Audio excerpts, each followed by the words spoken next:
Hello बच्चों, मेरे capsule revision का लास्ट पार्ट जो कि यूनिट नंबर 9 है एजेंसी, और इसी के साथ मेरी पूरी सीरीज कंप्लीट। तो चलिए फिर शुरू करते हैं। सर, जब एजेंसी की बात करते हैं सबसे पहले आता है एजेंसी की डेफिनेशन। एजेंसी क्या होती है? It's a fiduciary relationship between a person जो एजेंट रखता है, जिसको प्रिंसिपल बोलते हैं, और जिसके लिए एजेंट काम कर रहा होता है उसको, मतलब जिसके लिए आदमी काम कर रहा होता है, जो आदमी काम करने वाला होता है उसको एजेंट बोलते हैं। सर, एजेंसी का टेस्ट कैसे पता चलता है? कैसे पता चलता है दो लोगों के बीच में प्रिंसिपल एजेंट रिलेशनशिप है? उनका ब्लड प्रेशर चेक करते हैं। बी, एजेंट जो भी एक्टिविटी करता है उससे प्रिंसिपल को बाइंड कर सकता है, और साथ ही साथ वो प्रिविटी क्रिएट कर देता है between the agent and the third party की। वो उनके बीच में ट्रांजैक्शन करेगा, करके हट जाएगा और दोनों को बंधन में बांध देगा। मैं बोलता हूं बेस्ट एग्जाम्पल एजेंट का है पंडित। ठीक है, बेस्ट एग्जाम्पल है पंडित। लड़का बीइंग प्रिंसिपल, लड़की बीइंग थर्ड पार्टी, पंडित बीच में घुसता है, रिश्ता बनाता है और निकल लेता है।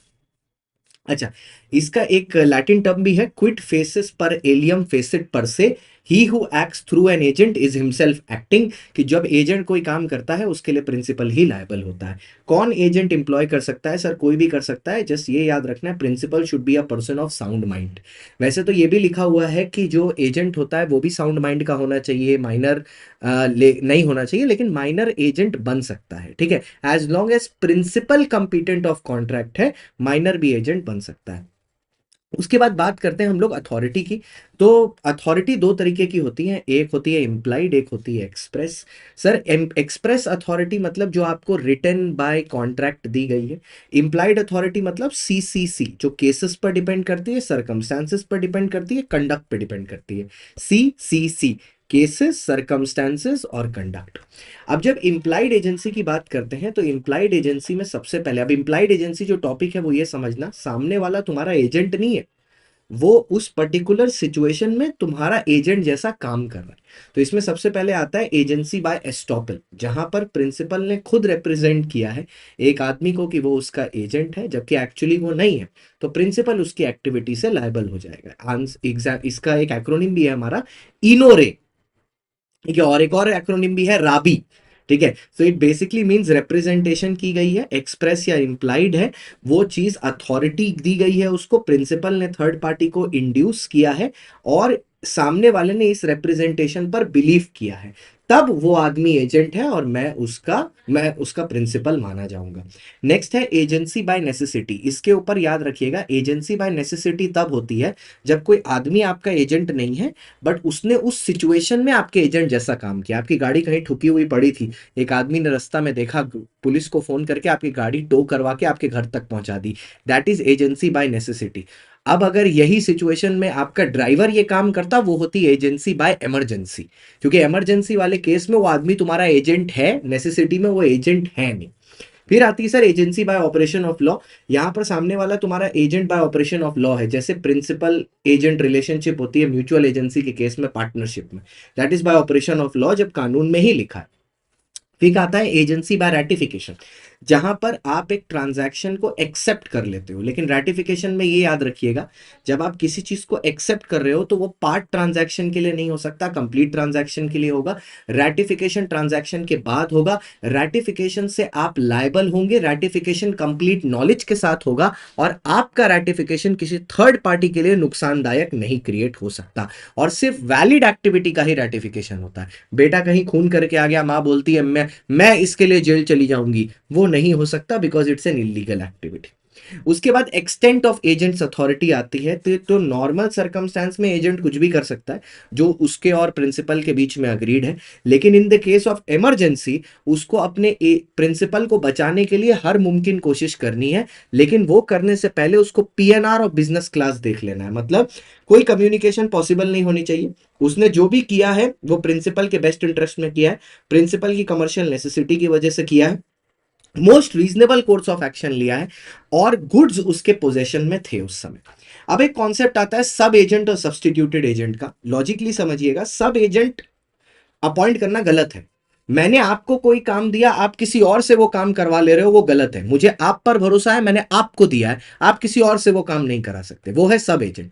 सब्सटीट्यूटेड एजेंट क्या है? मैंने आपको वो काम करने बोला, आप सामने से बोल रहे हो सर मैं नहीं कर पाऊंगा, मैं किसी और को इंट्रोड्यूस कर दे रहा हूं, आप इससे करवा लो। That is substitute. सब्सटीट्यूट मतलब तुम्हारी जगह कोई और ले लेगा। सब एजेंट मतलब तुम और वो दोनों साथ साथ कर रहे हो किसी और के लिए काम। ठीक है, तो ऐसे समझ लो सब एजेंट में 3 लोग हो गए और सब्सटीट्यूटेड एजेंट में 2 ही लोग हैं, प्रिंसिपल और एजेंट। तो क्या सब एजेंट अपॉइंट करना सही है? बिल्कुल नहीं। उसके लिए एक लैटिन टर्म भी है, डेलीगेटस नॉन पोटेस डेलीगेयर। जिस आदमी को कोई काम दिया गया है वो फर्दर किसी और को डेलीगेट नहीं कर सकता। लेकिन 2 कंडीशन में अगर आप उसको अपॉइंट करते हो तो वैलिड होता है टीसी। जब टर्म्स ऑफ द कॉन्ट्रैक्ट वो अलाउ कर रहे हो, या जो कंडीशंस है, जो कस्टम एंड ट्रेडिशन है, जैसे होलसेल रिटेल ट्रेड में होता है, उसमें एजेंट सब एजेंट ये होते ही होते हैं, तब अलग बात है। या तो आपने प्रिंसिपल से परमिशन लेके अपॉइंट किया, अगर प्रिंसिपल के परमिशन या अथॉरिटी के अंदर अपॉइंटेड है तो सब एजेंट से प्रिंसिपल लायबल होगा। अगर सब एजेंट प्रिंसिपल की अथॉरिटी के अंदर अपॉइंटेड नहीं है तो सब एजेंट की एक्टिविटी से प्रिंसिपल अपॉइंटेड नहीं होगा। अगर जेठालाल ने बागा को कोई काम करने के लिए बोला है, बागा ने वो काम किया है तो जेठा लायबल है। लेकिन बागा ने वो काम बोला जाके बावरी को करने के लिए और बावरी वो काम करके आई है, उसके लिए जेठा लायबल नहीं होगा। As simple as that. ठीक है। अब इसके बाद आती है unforeseen situation. Sir unforeseen situation मतलब कौन सी सिचुएशन होती है जिसके बारे में आपको पता नहीं? अगर कोई अनफॉरसीन सिचुएशन में या कोई नेचुरल कैलामिटी में या कोई बोलते हैं ना बहुत मजबूरी वाली सिचुएशन में एजेंट को सब एजेंट अपॉइंट करना पड़ा, वो कर सकता है, लेकिन फिर भी उस सब एजेंट की एक्टिविटी के लिए एजेंट ही रिस्पॉन्सिबल हो। मान लो सब एजेंट एजेंट का पैर टूट गया तो उसने काम कराने के लिए सब एजेंट को काम दे दिया, लेकिन फिर भी उसके लिए रिस्पॉन्सिबल एजेंट ही होगा। ठीक है, प्रिंसिपल को जवाब देने के लिए, क्योंकि हमने तो काम तुम्ही को दिया था ना। As simple as that. ठीक है। अब सब्सटीट्यूटेड एजेंट आता है। सब्सटीट्यूटेड एजेंट इज, मेरे पास एक बच्चा आया, बोला सर अकाउंट्स पढ़ा दो। मैंने बोला मैं नहीं कर पाऊंगा, मैं कालरा सर को तुमको इंट्रोड्यूस कर दिया, तुम देख लो। उसने कालरा सर का काम देखा, उसको कालरा सर पसंद आ गया, उसने मेरी जगह कालरा सर को सिलेक्ट कर लिया। सब्सटीट्यूटेड एजेंट सेक्शन नंबर 41 में भी सेम एग्जांपल है, accepting performance from third party, unit number 4 में। You can compare it with this. Substituted agent valid है, बस मेरी रिस्पॉन्सिबिलिटी क्या होगी कि मैं उसको ऐसा टीचर रेकमेंड करूं जो मेरे हिसाब से ऑर्डिनरी प्रूडेंस में मैं जिससे काम लेता। ठीक है, तो मेरा रिस्पॉन्सिबिलिटी सिर्फ इतना होता है इन द ऑर्डिनरी प्रूडेंस कि मैं सही आदमी को रेकमेंड करूं। अब अगला जो सेगमेंट आता है वो आता है duties and objectives of an agent. इसको हमेशा मैं एक कहानी से समझाता हूं और सेम कहानी मैं यहां पर यूज करूंगा कि काम क्या है कि मेरे पापा मेरे को कुछ दिन के लिए दुकान की चाबी देके गए, बोले ठीक से रखना काम। तो मेरा काम है पापा के सारे डायरेक्शन को फॉलो करना, पापा को प्रॉपर बुक्स ऑफ अकाउंट्स देना, सारी इंफॉर्मेशन उनको डिस्क्लोज करना, मेरे पापा के ट्रेड सीक्रेट्स बगल वाली दुकान वाले को नहीं बताना, अपने और duty to not to deal on own account, अपना सब्सक्रिप्शन नहीं लोगों को सेल करने लगना जो लोग पापा की दुकान से कपड़े खरीदने के लिए आए हैं।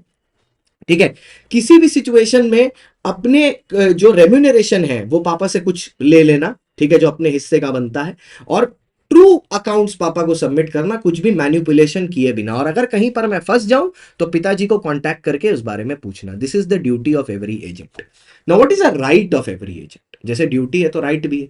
तो राइट मेरा ये है कि अब मैं बाइक चला के रोज जाऊंगा तो रेम्यूनरेशन का खर्चा तो लूंगा, ऑल एडवांसेस एक्सपेंसेस जो भी रेम्यूनरेशन है वो सब लूंगा। और अगर मेरे को रेम्यूनरेशन नहीं मिली तो क्या मैं प्रिंसिपल की प्रॉपर्टी पर लियन एक्सरसाइज कर सकता हूं? हाँ सर कर सकता हूं। और ये कौन सा लियन होगा सर? याद करिएगा, दिस विल बी पर्टिकुलर लियन, क्योंकि एजेंट ने उस पर्टिकुलर काम, उस चीज पर काम किया होगा, तभी लियन एक्सरसाइज कर सकता हूं जब मेरे पास उस चीज का पोजेशन है, पोजेशन वैलिडली है। इसका यह मतलब नहीं कि ड्राइवर मालिक के बेटे को किडनैप कर लेगा और बोलेगा कि मेरे को पैसा नहीं दिया इसलिए कर लिया। पोजेशन उस चीज का होना चाहिए, लियन उस चीज पर होनी चाहिए जिस चीज पर मैंने मेहनत की है। तो गाड़ी रख सकता है कि चाबी रख ली, गाड़ी रख लिया, जब तक आप पैसा नहीं दोगे, ठीक है, जब तक मेरा खर्चा नहीं दोगे मैं गाड़ी वापस नहीं करूंगा, वो ठीक है। लेकिन लियन लॉस्ट कब हो जाएगा? अगर उसने गुड्स रिटर्न कर दिया, ठीक है, या कॉन्ट्रैक्ट में लिखा है कि लियन वो एक्सरसाइज ही नहीं कर सकता, या सामने वाले ने राइट वेव कर दिया है लियन का। वो किस केस में करेगा? अगर सामने वाला पैसा देने के लिए रेडी हो जाए। अगर एजेंट का कोई नॉर्मल खर्चा वर्चा लगा है, ठीक है, और या तो उसको कोई एक्सपेंस इंकर करना पड़ा है क्योंकि प्रिंसिपल का टाइटल डिफेक्टिव था, तो वो भी वो रिकवर कर सकता है प्रिंसिपल से। अब what will be the principal's liability to third party? This is very interesting. जो भी एक्टिविटी एजेंट ने किया है उसके लिए प्रिंसिपल लायबल है जो अथॉरिटी में किया है।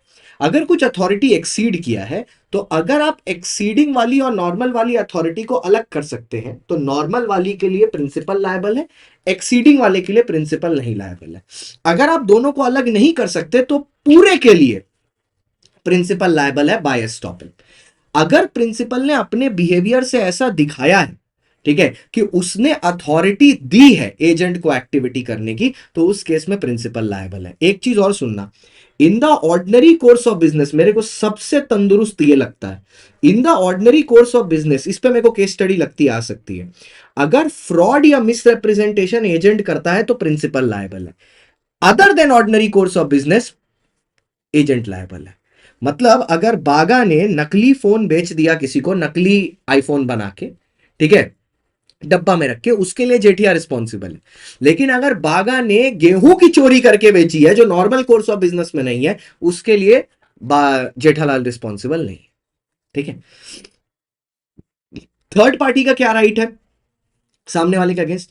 अगर थर्ड पार्टी को पता ही नहीं है कि भैया इस कॉन्ट्रैक्ट में एजेंट मतलब जो आदमी जो एजेंट की तरह है वो एक्चुअली उसका प्रिंसिपल है कौन, या he is not disclosing the principal altogether, या प्रिंसिपल अगर इंडिया के बाहर है, ठीक है, या प्रिंसिपल अगर इनकम्पिटेंट है, तो उस केस में एजेंट खुद रिस्पॉन्सिबल हो जाता है if he is not disclosing who the agent is or who the principal is, or the principal is located somewhere outside India, or the principal is incompetent in nature। ठीक है। उसके बाद एक irrevocable agency आती है, उसके बारे में थोड़ा अलग से बात करूंगा, एजेंसी कपल्ड विथ इंटरेस्ट। अगर जो एजेंट का इंटरेस्ट है, ठीक है, वो एजेंसी के कॉन्ट्रैक्ट में ही है कि इससे बेचूंगा, इसी से कमीशन मिलेगी, मैं अपनी प्रॉपर्टी तुमको दिया, बोला मेरी प्रॉपर्टी बेचो, इससे जो पैसा मिलेगा वो उससे तुम अपना कुछ परसेंटेज रख लेना, तो ऐसी एजेंसी इररिवोकेबल एजेंसी होती है। और ये एजेंसी तब तक नहीं रिवोक हो सकती, ध्यान से सुनना, जब तक वो कंप्लीट ना हो जाए। मतलब इसमें सामने वाला चाहे मर जाए, ठीक है, सामने वाला डिसीज हो जाए, ठीक है, कोई फर्क नहीं पड़ेगा इस चीज से, ठीक है, कोई फर्क नहीं पड़ेगा इस चीज से, सामने वाला मर जाए, कुछ भी हो जाए, वो एजेंसी चलती रहेगी, चलती रहेगी, चलती रहेगी। ठीक है, उसमें कोई चेंज नहीं आएगा, पागल भी क्यों ना हो जाए सामने वाला। अब आया revocation of authority. Sir revocation का मतलब क्या है? टर्मिनेशन, ठीक है, किसी चीज का खत्म होना। जो एजेंसी है it can be terminated by a principal revoking authority, principal ने रिवोक अथॉरिटी कर दिया, या प्रिंसिपल ने खत्म कर दिया, या एजेंट ने रेजिग्नेशन दे दिया। जब समझना, जब प्रिंसिपल निकालता है वो रिवोकेशन होता है, जब एजेंट निकालता है वो रिनंसिएशन होता है। रिनंसिएशन का मतलब होता है कि मैं रिनाउंस कर रहा हूं, रिनाउंस कर रहा हूं मतलब रिजाइन कर रहा हूं, कि मैं डैमेजेस पेमेंट करूंगा और अब मैं छोड़ के चला जाऊंगा। फिर आता है सर कंप्लीशन ऑफ बिजनेस, ठीक है, जिस चीज के लिए हम लोग एजेंसी में आए थे वो कॉन्ट्रैक्ट कंप्लीट हो गया, खत्म।